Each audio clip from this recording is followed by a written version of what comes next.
Samahan niyo ako mag-change oil ng ating motor, guys. Gamamit tayo nito, back wrench, tsaka pliers. Ito lang pampunas natin, tissue. Tsaka ito, embudo, mga gamit natin to para mag-change oil ng motor. Siyempre hindi ito mawawala para sa oil nating ilalabas dito sa ilalim. Yung gamitin nyo, back wrench, 12 yung sukat niya, 12.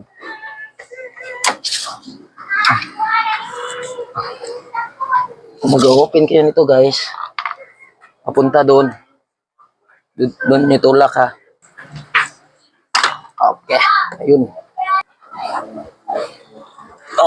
Yeah. Ayun, buksan na natin. Kailangan nating ilagaan yung motor natin para hindi tayo bigyan ng sakit ng ulo nito. Habang tumatagas pa yung oil sa ilalim, guys, punas-punasan nyo muna to. Palabasin muna natin lahat ng oil. Guys, tapos na tayong nag-drain na natin lahat ng oil. Hihigpitan na natin, guys.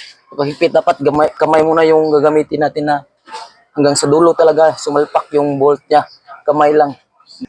Ayun. Pag sumalpak na, doon muna higpitan. Ang papahigpit, papunta dito, ha. Ang paghigpit. Huwag niyo sobrang lakasan ng higpit. Sakto lang. Yun. Ganun lang, guys. Isang ganun lang. Ayos na yun. Pero kung hindi ka pa satisfied, pwede mo pang bigyan ng isang konti lang talaga. Huwag mo masyadong ipitan. Ganun lang. Ayos na yun, guys. So, dito naman, buksan natin dito, guys, para dito natin ilalagay yung oil natin. Yung gagamitin natin. Lagay mo lang yan dyan. Tapos, ito. Layas mo. Para hindi masira yung dipstick mo ito. Walang damage. Malinis pa rin tignan. Ito, malinis pa rin ba? Guys, ilalagay natin yung oil na natin. Ito yung gagamitin ito, embudo. Makakabili kayo nito sa online.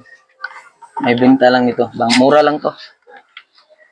Pisto nyo lang yung embudo nyo ganito.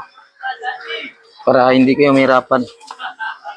Tapos, ito yung oil gamit natin, ha. Shell Advance. Ako, iwan ko lang sa inyo kung ano yung gusto nyong oil gagamitin. Sa akin, ito yung ginagamit ko. 800 ml lang. Sakto lang to sa isang busan. So guys, tapos na natin ilagay yung oil natin. Isasara na natin ulit to. Kamay lang muna gamitin bago higpitan.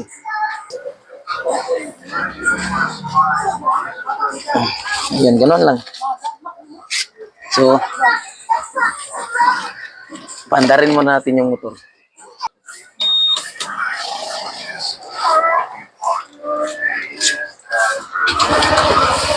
Ayun. Tapos na tayong mag-change oil, guys. Ganun lang kasimple yun. Less hassle na pumunta sa ibang shop para lang magpa-change oil. Pwede namang mag-DIY na lang tayo, eh. So, salamat, guys, sa panonood. At sana may natutunan kayo kahit konti. Maraming salamat. Thank you.